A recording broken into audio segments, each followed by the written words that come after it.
Hi, so today we're learning about West Africa, and I provided you with this set of guided notes, and I'm actually going to read through them with you, um, and you can fill in the blanks as I go through the text, okay? Here we go. Make sure if you need to clarify something, you pause and rewind as you need to, okay? So, West Africa, it's part of Africa, the second largest continent on Earth. Has several vegetation zones from belts across Africa. The four zones in West Africa are especially important because their influence on developing civilizations. So the vegetation zones equal the desert scrub, temperate grassland, and the tropical grassland known as the savanna. In ancient times, farming communities developed in the grasslands south of the Sahara, an area called the Sahel. Rivers such as the Sengali and Niger helped to make the land fertile, provided fish, and served as trade routes. For centuries, it had limited contact with lands to the north because travel across the Sahara was difficult. By the late 700s, Arab Muslims from North Africa were crossing the Sahara through the trans-Saharan trade, which played a key role in the growth of Ghana, Mali, and Songhai.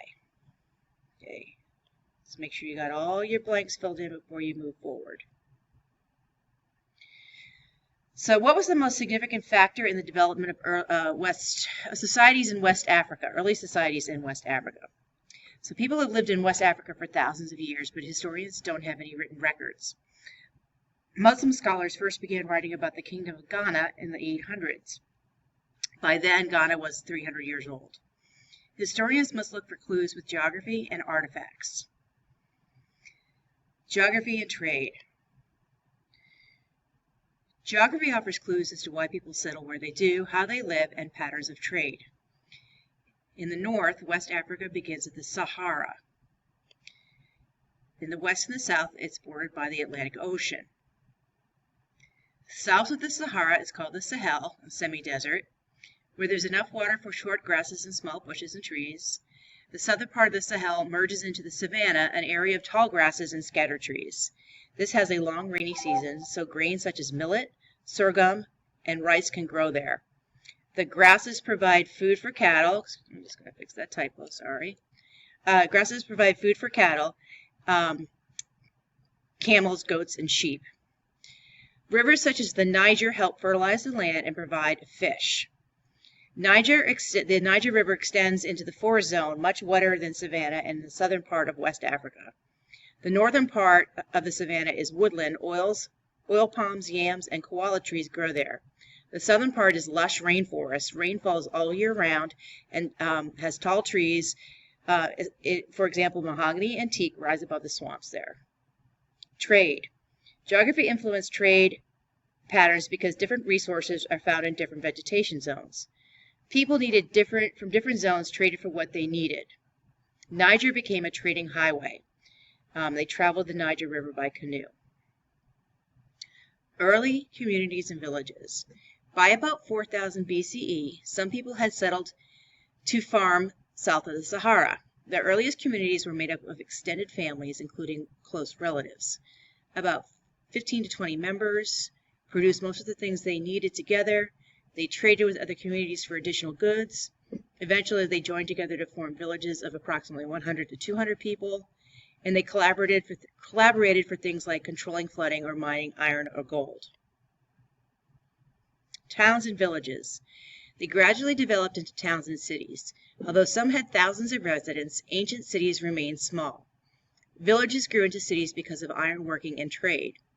By the 500s BCE, the Nok people,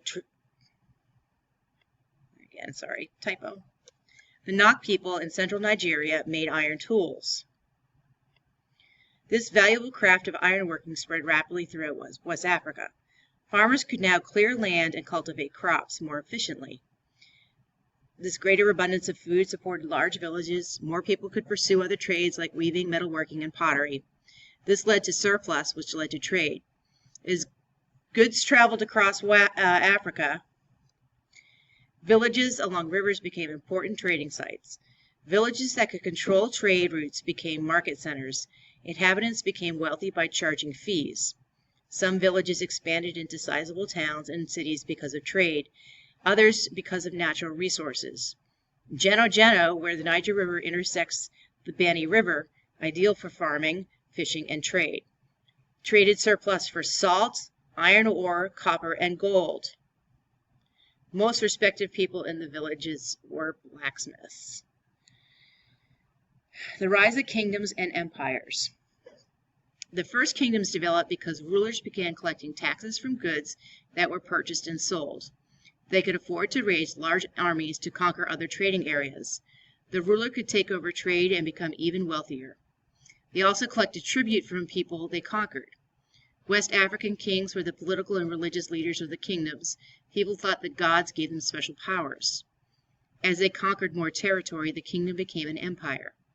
Becoming part of a kingdom had disadvantages such as having to pay tribute or that the men had to serve in the army.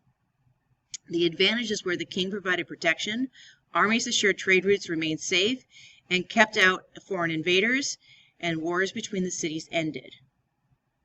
Kingdoms also traded across other regions through the trans-Saharan trade routes.